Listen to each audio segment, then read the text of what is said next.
guys, welcome back to Vertical Momentum. I'm your host, Richard Kaufman, also known as the Comeback Coach. Guys, this is going to be an awesome episode. If you've got out of the military and you've stopped competing in life again, this episode is going to get you back in the game. My brother John he does it all. He's a Swiss Army knife of positivity. He's an athlete. He's a Marine. He's a speaker. He's an author. He's a musician. He does it all. So, John, my brother, welcome to the show. Thank you for having me. I appreciate it. Oh, brother, I love my Marines. And by the way, I'm an Army dude, but I think the Marines have the best outfits, the best uniforms ever. Hands down, you guys win. And also, I love that you guys say once a Marine, always a Marine. And I love that mentality that my son actually called somebody an ex-Marine, and I was like, no, you don't call somebody. So I just want to say I love my Marines. And John, I just want to say, brother, I'm truly humbled and grateful for you coming on the show and for your friendship over these years. Thank you. I appreciate it. Yours as well. And guys, if you stay till the end, John's going to give you 3 things that you can start using today to start getting out of your funk. And also, guys, if you pick up my new book, my new #1 selling book for $30, you get over $997 in bonuses. And I'll talk about that at the end. So, John, first question is, what is your definition of resiliency? Being able to just come back and move forward in any kind of improvement that you can. So even it doesn't matter what it is, if you can improve something in your life a little bit each day, it helps you overall. And that's the biggest thing, is keep pushing forward. It doesn't matter what gets in your way, what slows you down, what knocks you back. You have to get up every single morning and keep going. We don't have another choice in it. I love it. Or else look at the alternative, right? So Right. Let's hop in the DeLorean. Let's go back in the Wayback Machine. Tell us about where you come from, where did you grow up, and why did you join the Marines? Well, it goes all the way back to, my family history. All of my family is all military, and pretty much all of them are all Air Force. One Navy, one Army, Purple Hearts, and, they were all over the world, pretty much all military brats. I was brought up the same way. I was a military brat, Air Force brat, born in Germany, lived all over the world, did all my schooling in Colorado. And of course, growing up in Colorado Springs, we have the Air Force there, we have the Army there. So you see a lot of the mentality that was going on. And I wanted neither one. I wanted something harder. So I went into the Marine Corps. Didn't do much. I was an ammo tech, so glorified bullet counter. Got stuck at it in Camp Pendleton. Got out of the Marine Corps, went back to Colorado, became law enforcement. So I did that for 9 years. And all of a sudden, my knees really started bothering me, to the point where it hurt to even step, hurt to move, hurt to do anything. So I went back to the VA. They ended up doing 2 surgeries on my right knee in 2005, 2 scopes, to clean out bone fragments. The first one they did on my left one in 2006. They gave me a staph infection. Every other surgery they did to get the infection out caused a new type of staph infection. So I ended up having 5 different types of staph. I had MRSA go septic when I was in the hospital. Luckily enough, they were able to clean out all of the infection. And they cleaned everything out when I went out to San Francisco VA, and they're the ones that got rid of the infection. Came back to Denver, had a knee replacement done. Well, that one failed within the first year. And it wasn't because of the infections, that was all cleared out. It was because the top rod was loose. So faulty placement, I guess. Ended up having 4 different knee replacements, all fail within 6 years. during the second revision, I ended up waking up during that surgery when they were pounding the rod back into my femur. And then I think it was like shortly after that, like a week after, I ended up with a pulmonary embolism. So I ended up having a blood clot from the surgery go from my leg up into my lungs. So I was pretty much out of commission for almost a year, being on blood thinners, just trying to get rid of all the clots. So I ended up having the 4 different knee revisions. That the last one, they were like, there's nothing that we can do. We can either let you keep your leg and deal with the pain, but the top rod is loose, bottom rod's loose, the femur plate's broken, the tibia plate's broken, so there's nothing that they can do. I'm like, you know what? That's it. I've had enough. I'm done with the pain medicine. I'm done with it all. Take it off. So I ended up having the amputation December of 2016. And at that time, it definitely changed my life. So for, almost, 10 years, I had gone through so much pain that it was completely unbearable. The last surgery that I had, they couldn't give me any more pain medicine that I was already taking because I was already prescribed the highest dose. So when I came out of surgery, I was still in the same level of narcotics. I'm like, this is ridiculous. I can't take any more. I can't get rid of this pain. So after the amputation, I started cutting myself back on the narcotics immediately. And it was rough. It was, a hard go, but finally got rid of all the narcotics, all the pain, and started moving forward. And I had a lot of setbacks during the entire period with 2 different marriages that completely failed. Both were just infidelity. So it's like, not only dealing with the relationship side of it falling apart, but then dealing with my own emotions and own physical torment that I was going through. It was hell. So I almost, when was that? I think it was Memorial Day, 2017. Yeah, almost, I call quits. Ended up,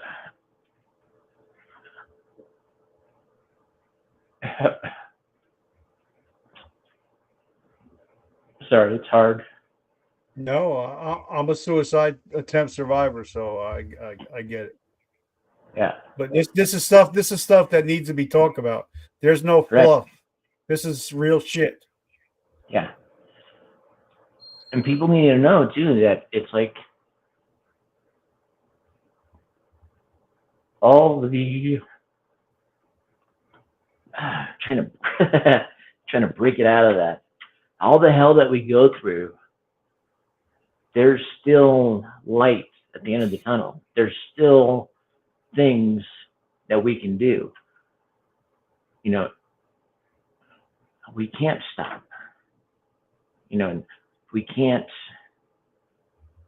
that black hole, that rabbit hole that we go down is not an option. It's like how many different things do we do to try to prevent suicide? And the best way that I found is telling my story, because I was there. I was declared dead. So coming back from that, it's so much better on the other side. It's so much better where I'm at now, because it's like all the friends that we've lost from suicide. we can't change it. We can't go back and look at different signs to try to help or anything else. So all we can do is just say, I've been there. I've gone down that. And there's ways that we can actually move forward past that and find our niche. Because especially going, transferring from military to civilian life, civilian life is like a mess, and even going from, law enforcement, which pretty much the same regiment, yep, to nothing, back into civilian life, it's that transition that it sucks. But then also trying to do a transition from normal able body to being an amputee or being disabled, you have to find, who we are as individuals. And it's not, everything that we did in the service, everything that we do outside of the service, that's not who we are. Yeah, it helps, mold us and shape us into being better people, but it's not who we are as that person. So I'm a father, I'm a husband. I try to be a role model the best that I can. And I want to be the best that I can, for not only my wife, my family, my kids, my friends, my community, but for myself. I want to be better for myself, because the stronger that I am mentally, physically, and emotionally, the better off I am for everybody else. But if I don't fix myself first, then it's pointless. But don't you think, because as people know, I lost my vision about 5-6 years ago, and I was totally blind for about 18 months. Now I got about 60% vision. But for me, I tell everybody, you have to accept the new normal. It is a new normal. I can't drive at night. I know I can't drive at night, and I have to accept it. But there's other things that I can excel at because I don't have my vision. My hearing's got a lot better, not according to my wife, but certain things I can do, because now I realize, I can't see so good, but I can hyper focus on other things. And now I have a platform because I am disabled and I'm doing what I'm doing. I can reach people that other people can't reach. So talk about how you have to get used to your new normal, and then you have to push past the new normal. Yeah, so it's like every single morning that we wake up, we might have a dream where we are perfectly able. We go back to our normal selves as kids, where we're able to do everything. You're able to walk, you're able to see, you're able to hear. And then you wake up and you realize that's not who we are anymore. And there's plenty of days where I wake up and I'm like, this sucks. This completely is just, mind-boggling. But there's nothing else that we can do to fix that. Yeah, I have a prosthetic. Yeah, I have forearm crutches. Yeah, I have a wheelchair. But it's just a small hurdle that we have to cross and learn on how to live with that and excel at it. So like with my disability being an amputee, it kind of amplified other things that I was going through. So, with all the TBIs and head injuries that I've had, over the years, everything started triggering even harder. So then I found out that I was also, that I have ADHD. So the TBIs also like excel the ADHD condition, So like when I hyper focus on something, I really hyper focus on it. And there's like nothing I can do to get out of that. It's stuck. And if I'm working, say, on a project, doing something, I can work on that project nonstop, all day, not eating, barely using the bathroom. I can just keep on working on it. But at the same time, transitioning out of that to do anything else is so freaking hard to do sometimes. It sucks. And, you know, I totally get it because I have a brand new, well, it's not brand new, but now it's a 2015 Fender Strat sitting right by my bed. But I know if I go to pick it up, I can't put it down for a couple hours. So Right. it's like I'm not even going to go just try to strum it because I know, well, if I can't play for a long time, I'm not even going to pick it up. Is that what you're talking about? Yep. Yeah, I even have like my Martin acoustic, you know, hanging up on the wall. And it's like, yeah, as soon as I grab that, I know that I'm going to be sitting there for a while.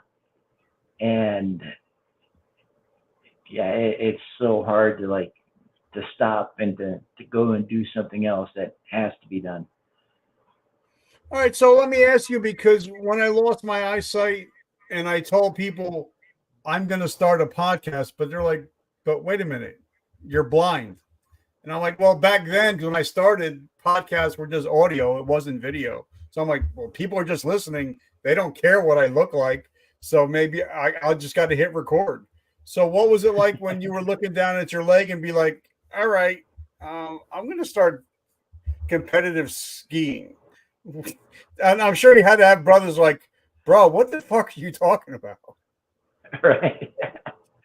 Well, the biggest thing on that is like, you know, I wanted to get back into doing anything.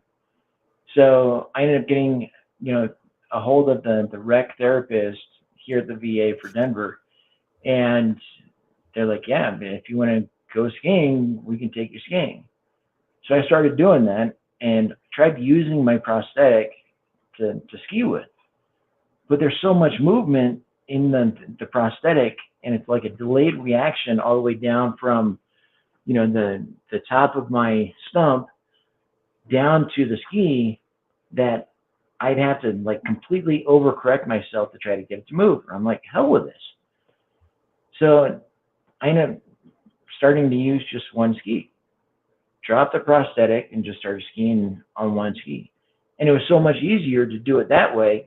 All I had to worry about was the one, and off I went. It was great. So then when I went out to the winter sports clinic, I ended up getting, you know, in touch with a coach there that he coaches ski racing.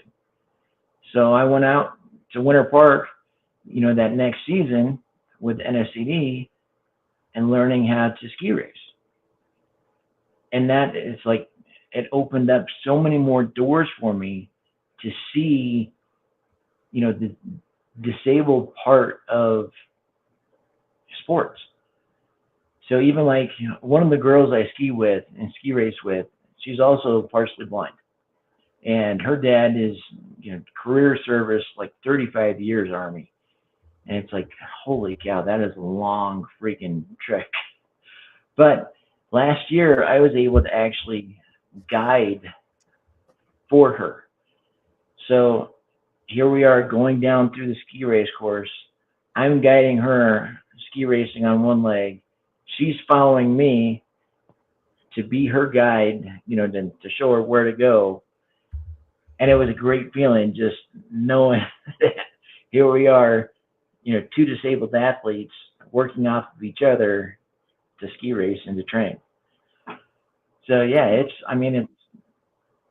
there's so many. You know, and I want to say, you know, I want to give a big shout out because I didn't know this ahead of time, but you and my brother Sergeant Big Country Conwell actually play wheelchair basketball together. See, and you know, that's why I love what I do and who I am, because I get to have all these friends and you don't know who's friends with who. So I think it's awesome that you guys played, wheelchair basketball together. Guys, if you don't know Sergeant Big Country Conwell, you need to know him because he's making a big dent in adaptive sports. So I just wanted to give a big shout out to Big Country. He actually has been on my show a couple of times, so I just wanted to give that a shout out. But I also want to give a shout out to another guy because it goes along with what you're talking about. My friend, his name is Aaron Hale, and he's blind, and he's deaf, and he actually ran the Badwater 135, and almost did as good as David Goggins did. And he had one of his friends guiding him through the trails. So, guys, once you have a friend, they can get you places that you never think you can get. That's why I wanted to mention it, because I love the quote. I don't remember who said it, that if you want to go fast, run by yourself. But if you want to go far, build a team. And Yes, I think you have an amazing team. You got your family, you got your bride, you have probably not a puppy now, right? But you have a best friend that is with you through thick and thin. So talk to us about how, if you're going to succeed outside of the military, you need to have a fire team like you did while you were in. Yeah, absolutely. And it's all about that support, not only supporting you for everything that, you're going through, but also helps push you, and no matter what we're going through. So whatever we're doing, we want to try to excel into that next level, but you don't want your fire team sitting back and just sitting by a campfire. You want to push each other. You want to push that person to be better. So even like, Big Country and I playing wheelchair basketball, down in New Orleans a couple weeks ago. When we get on the court or we're competing against one another, yeah, we're competing and we are going hard. But we're trying to push each other to be better too. And we're all having fun doing it. And we're having a blast doing it.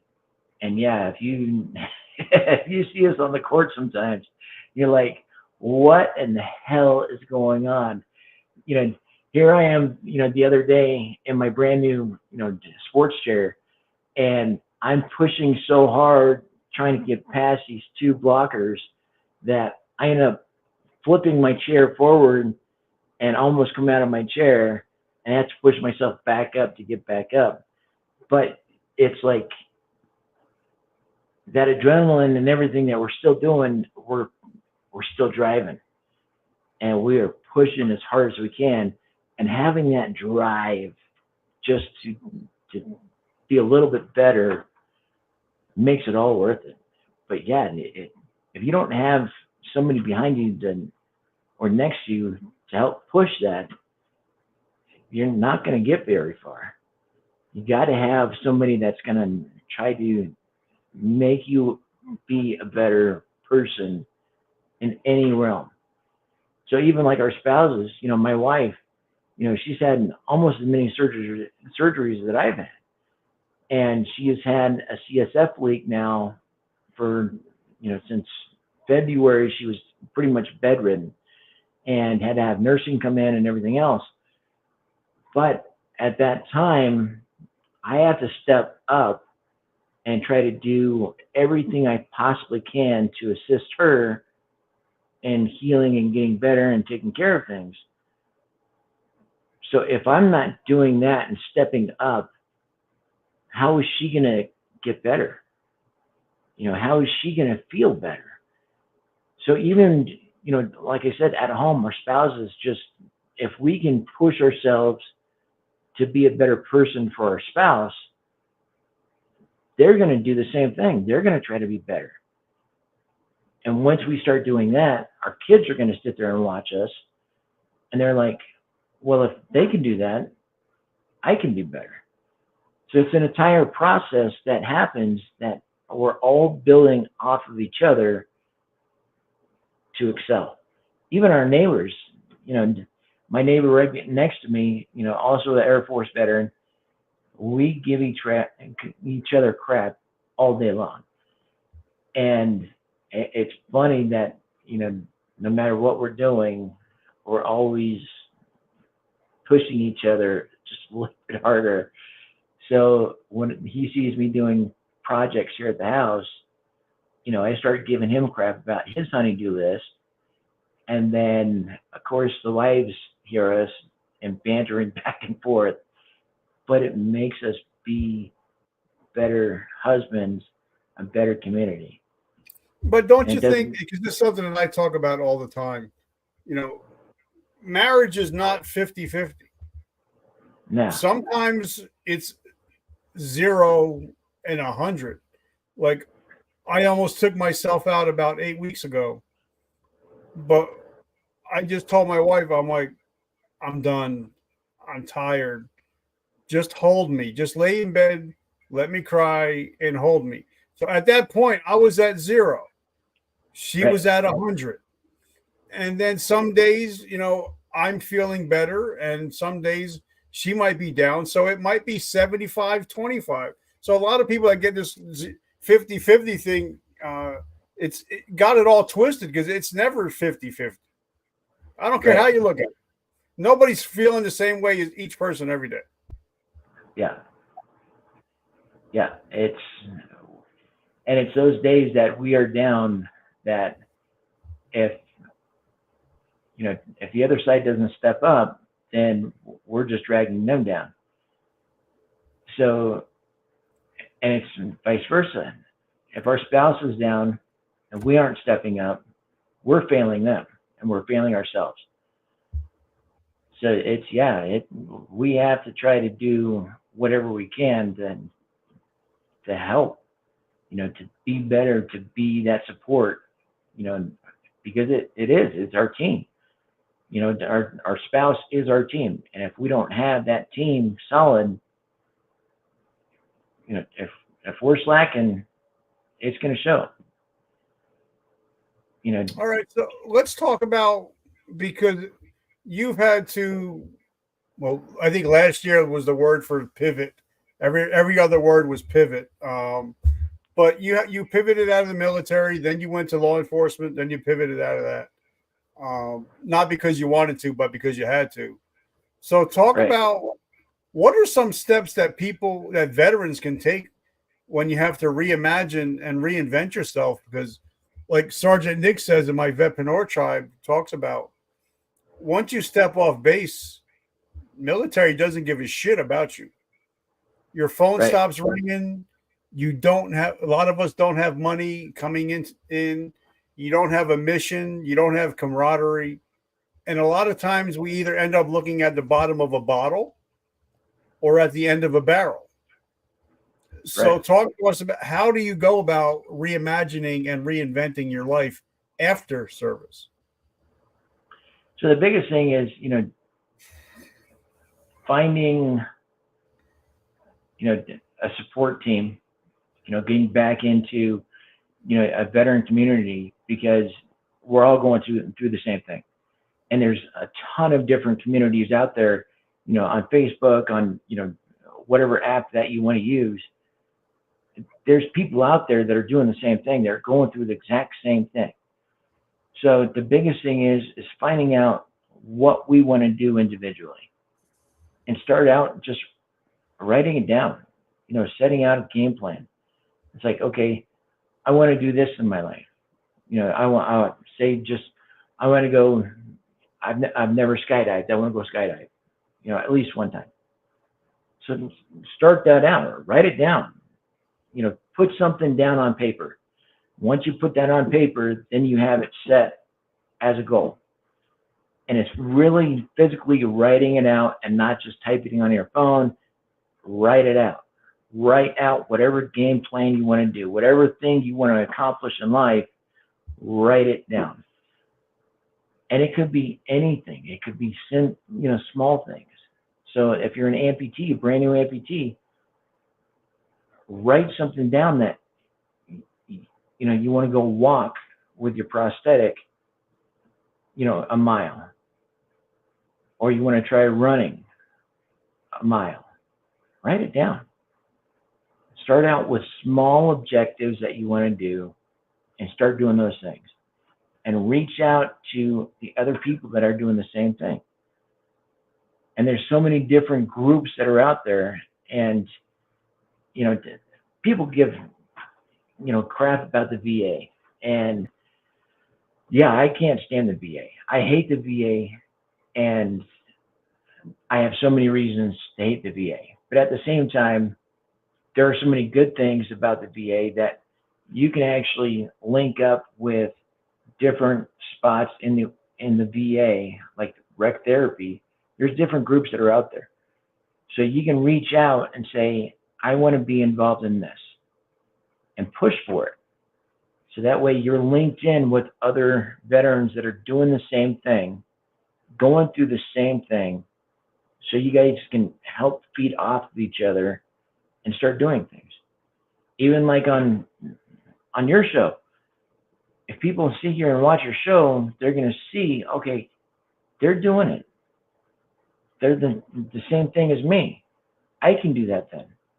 Yep. They can reach out to us and link up and start doing small things to excel, to redefine on. And that's something because I'm a member of the VA, and they're right here in my hometown, and they treat me amazing. I don't have any complaints.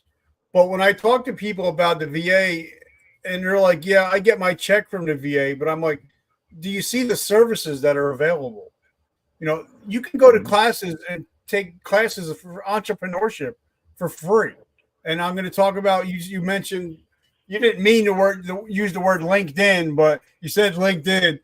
So I'm going to actually use that. Is if you're a veteran, you get LinkedIn Premium for free for 1 year. That means you could take as many college courses as you want for free for 1 year. So I think I'm at 9 courses in just this year alone. So guys, you have to, and I tell everybody, nobody's coming to save you. It's an inside job. Whether you're going to be successful or you're going to be a failure, it's all an inside job. But you got to put in the work. Kind of like you could have said, I want to go skiing, but if you never seen snow, well, you're probably not going to be, you know what I mean? So talk to us about, a lot of us, and I love that you said to write stuff down, because I write everything down. I write my goals down every day. I write my calendar. I have a physical calendar, and I also have a phone calendar. But I love how you talk about writing your goals down, because there was a study, John, in I think it was University of New Hampshire, that 93% of people that write down their goals actually hit them. There's something about pen to paper that makes it real. And I think the military is great with that, because we always had 8 million pens and those little pads of paper that we kept everywhere. But there's something about pen to paper. Why do you think that is? I think it's actually not only seeing it on a document or a form, but it's actually the movement of our hand and our brain that links it together to make it real.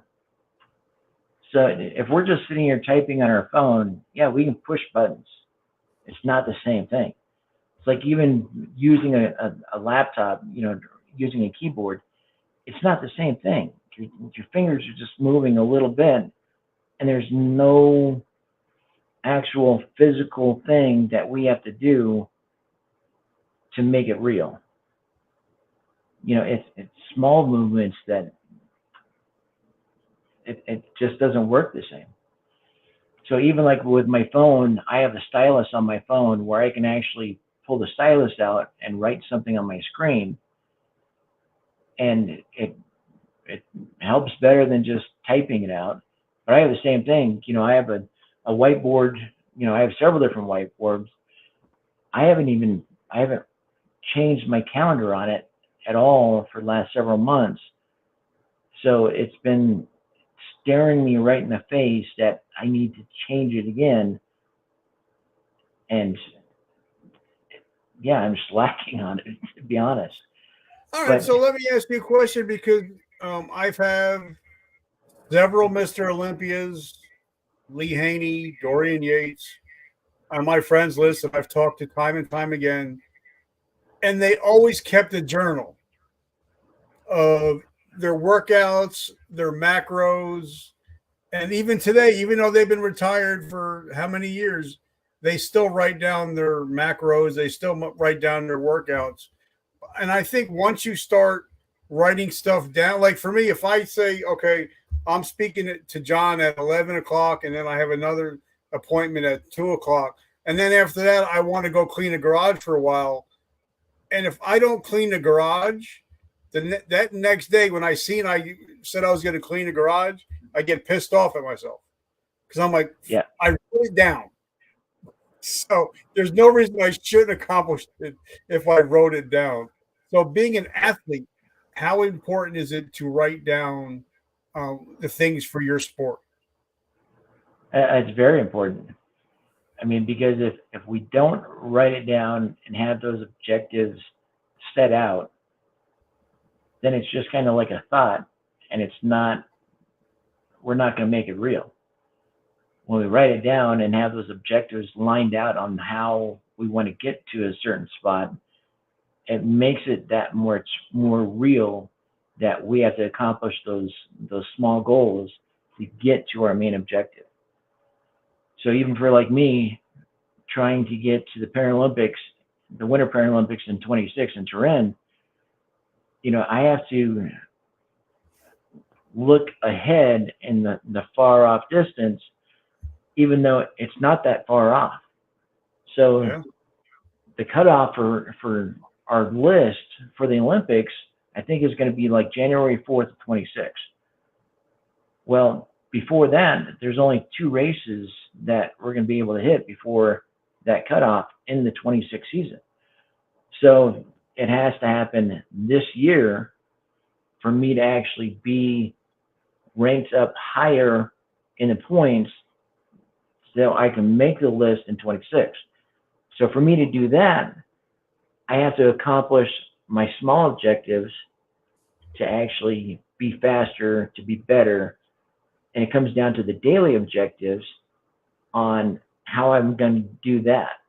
So everything has to be broken down into steps, into micro steps for everyday involvement. So even for me to actually do any of that, I have to have things accomplished here at the house, things done here at the house, so that way I don't have to worry about it during season, but I know it's going to be taken care of here. So it's even those small steps that I have to do. And even like you said about the garage, I can't go into my garage and start a new task now until I finish cleaning my garage section, because I've just done 6 other major projects. So now my garage is trashed again, and I have to go in and reset everything so that way I can move on to the next task. So it's those small little steps that if we don't fix it, we're not going to be able to get into the next step. But don't you think, like if you spent more than 3 days in the military, you know how to write a 9-line, you know how to have an SOP. But I think a lot of people, when it comes to goal setting, they don't set out their goals far enough and then backwards plan, because a lot of people, like you said, the Paralympics are 2026. So you have to start backwards planning from the day you get to Turin. But you have to start planning that way. You can't plan now till then. You have to plan then until now. And I think a lot of people just don't get that you have to figure out your goal and then backwards plan. You're more likely to hit your goal instead of just saying, well, I'm going to the Olympics in 2026 and going willy-nilly. It doesn't work. Right. Yeah. You can't just, set a goal out there and then not have a way to get there. You know, it's like, it's the same thing with, you know, going to college and earning a degree. It's like each class you have to take to earn that degree. It's like our degree is up here. To get to that point, we just can't say, you know, I'm just going to go take classes and earn it.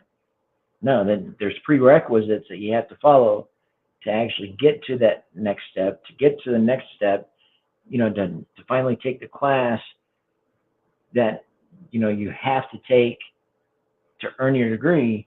So all those things have to be in place. Everything has to be hit. And it's the same thing with anything that we do. I mean, hell, we can even think about just driving.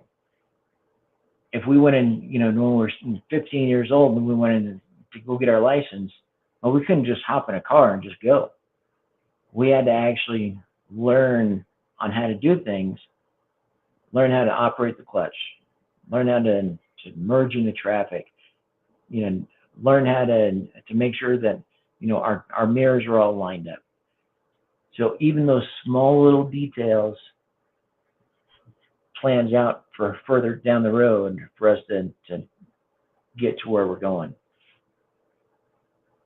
Okay, now, you know, most of my listeners, my average, my perfect avatar is a 45-year-old male, father of 3, veteran, brand new business owner. And when I'm coaching a client, and if they're a veteran, I'm like, when'd you stop competing? Because when we're in the military, we competed for everything. It could be the stupidest. It could be playing poker. It could be playing cards. It could be while we're doing PT. It could be at the bar, who drank the most, who picked up the hottest chick. We competed for every single thing. And then, like, when we get out of the military, I think we stop competing. Like, if you plan on going to Turin in 2026, I'm sure that you have the list of your top 10 competitors, what their times are, how they're doing, what they're doing, and you're competing with them every single day. They might not know it, but you're in competition. So talk about how important competing again after military is. It is so important. And, you know, even for myself, you know, when I'm pulling up, you know, the top competitors that I'm looking at, I'm seeing, you know, because most of my competition are younger than my own kids. And I'm sitting there watching their workout videos and how they're doing things. Like one of the amputees is from Germany, and a younger guy, and this kid is in shape and he can send it and he works out hard. So watching those videos, it's like, okay, if he's able to sit there and do that, I can do the same thing. So how do I get that? How do I get myself to be stronger, to be able to do these things? So, and it doesn't have to be any kind of sport. I mean, anything that we are doing, yeah, like you said, especially in service, we compete at everything. That's just the way it is. So when we're out and not, you know, we're just being a dad, being in dad role, we can still compete. We can still compete with our neighbors. We can still compete against any kind of business. If we're a business owner, we can compete against ourselves. And it's setting out objectives, you know, no matter what it is, to be a little bit faster, be a little bit better, make a little bit more profit. Any kind of competition that we can do for ourselves and set that goal up, we have to do it. It's just who we are. All right. So, because I love that, you know, you're a father, you're a husband, a friend, family member. Um, if you're competing, you're a business owner. So talk to us about how important the word no is. Like for me, if it's not God, family and friends, business, I'm probably going to say no. 99% of the time, if it doesn't align with my values and my goals, I'm going to say no. And I think the people that are most successful say no a lot. So, how Right. important is the word no in your world? Well, and especially like us, I mean, yeah, we want to be able to help everyone that we can. We want to help do whatever we can. But yeah, there are times where it's, if we have anything that's interfering with, like you said, God, family, country, if it's interfering with our values, obviously you have to say no. You can't. You cannot go against your moral compass. If it's going against your family, obviously no, because that's who we're here for. If we're trying to do something and it's going to interfere with our timeline for our goals, we have to say no. You know, if there's an event that's coming up and it's like, okay, you know, these people want me to come to this event, but at the same time, I have these other things that I have to do, that I have to get done, you know, whether it be at the house, for your family, you know, for your business. There are many times where you're going to have to say, no, I don't have time for that. No, it's interfering with everything else that I have going on. No, it's not going to work. But you have to have those lines that you do not cross. You have to have those boundaries set in place, and you have to make sure you do not cross those boundaries. You don't cross those lines. And, you know, for me, you know, my wife, my bride, she's my everything. Um, but I know that if I'm hanging out with five guys that are going to the bar, cheating on their old ladies, I'm probably going to be number 6. Right. But if I hang out with five guys that are family orientated, loving God, loving their family, loving their wives and their kids, and they're succeeding in their marriage and in business, if I'm hanging out with those five guys, I'm going to be number 6. So talk about Absolutely. how important your circle is. Yeah, our circle helps influence who we become and who we are. So if you have people that are just out drinking all the time, that's not a role that you want to fall into, because it burns down the lines of everything that you want to try to accomplish in life. So, you know, I have, you know, a neighbor down the road that every time I see him, he's drinking. Every single time I see him. I don't want to be a part of that world at all. So even like my wife and I, we rarely drink. If we do have an alcoholic drink, it might be one at dinner, and that's it. We know our limits, and we're not going to cross those limits. But both of us have established boundaries that we don't want to cross. We don't want to go down that road. We don't want to put ourselves into a position where it's going to harm us at all. So you have to have those boundaries in place to make sure it doesn't happen. And having the circle of friends that have the same beliefs will help you achieve that goal. But if you have friends that are out trying to do anything that's immoral or unethical, it will destroy you, because they will bring you down. So you have to step aside from that circle, you know, and not be a part of it. You have to completely push it out. Okay, so, and, you know, one thing we'll talk about sports for a minute is, you know, I believe that consistency trumps intensity over the long haul. Like if I know, like if I'm going to be, of course, I'm not an Olympic athlete, never will be. But I know that if I'm going against the guy and we're going to Turin and I've improved whatever sport it is, say if it's basketball, if I can just improve just 1 inch a month, by the time I get there, that's 2 feet.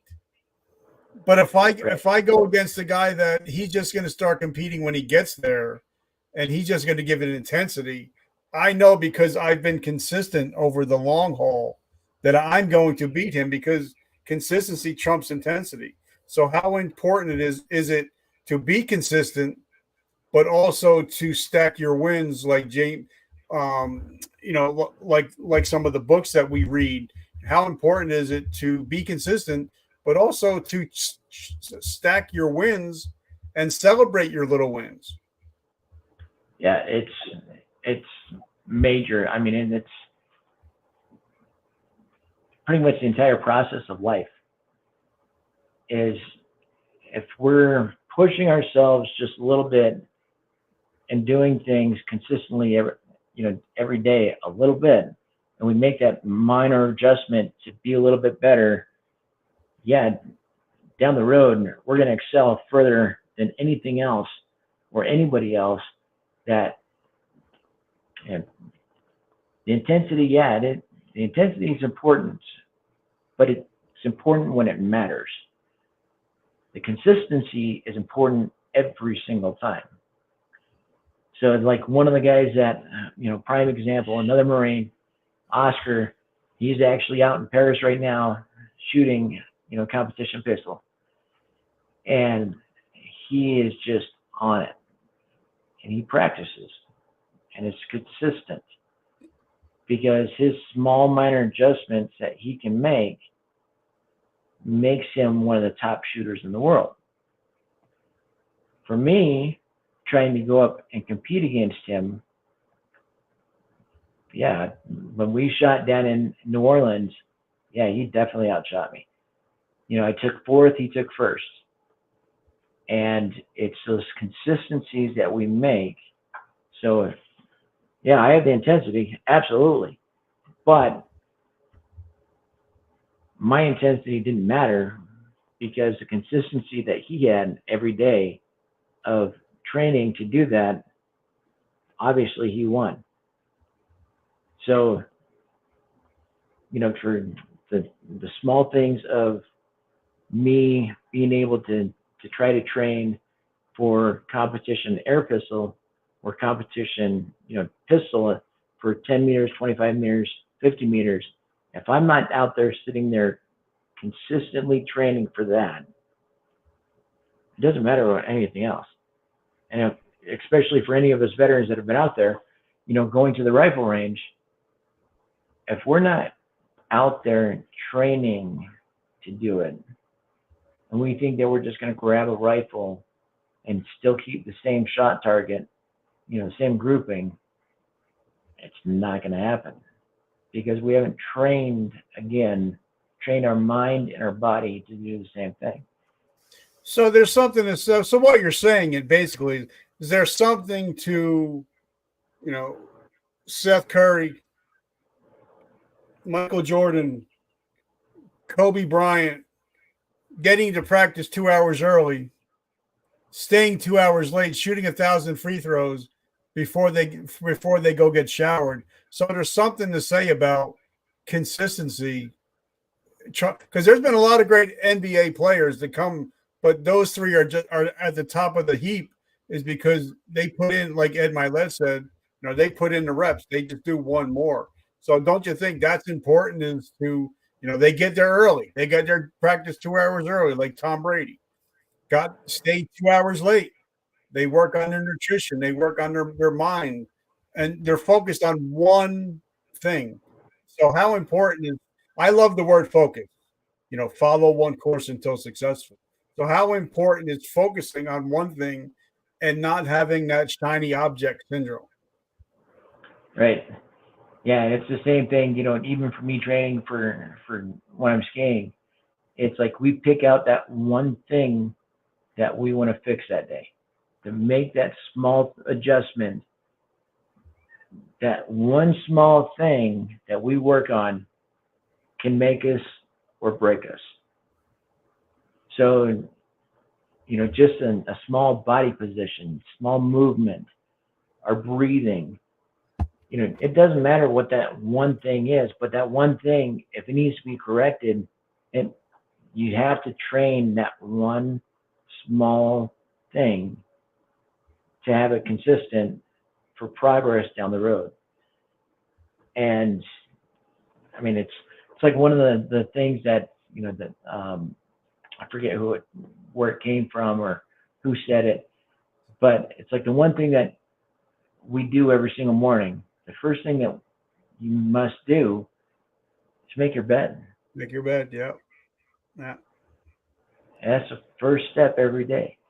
And, especially being in like the disabled world, we have to get up and still make those progresses, still make those small things just to make small improvements. And the small improvements makes huge improvements down the road. All right. So as we're winding down, this is a teaching podcast. So if somebody's getting out of the military today, what would be your top 3 pieces of advice to help them transition out and to become successful in the civilian sector? First thing is set your goals. Write down your goals. Because your goals that you had in service have completely changed in civilian world. Set your goals. Second thing is you need to pick your circle. And if you're single getting out, pick your bride. And I'm not talking an individual person. You need to pick what your morals are, what your character is, what your ethics are.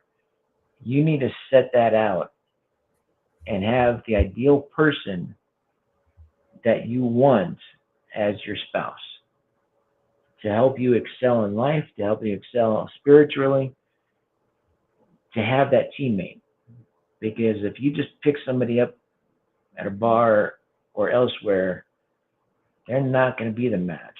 They're not going to help you excel in life. So pick your circle, pick your spouse, have those set, because you want that circle to be solid. You don't want it to be falling off. And I would say that, and I love that, and because I'll talk to somebody and I'll say, well, what do you want in a bride or a husband?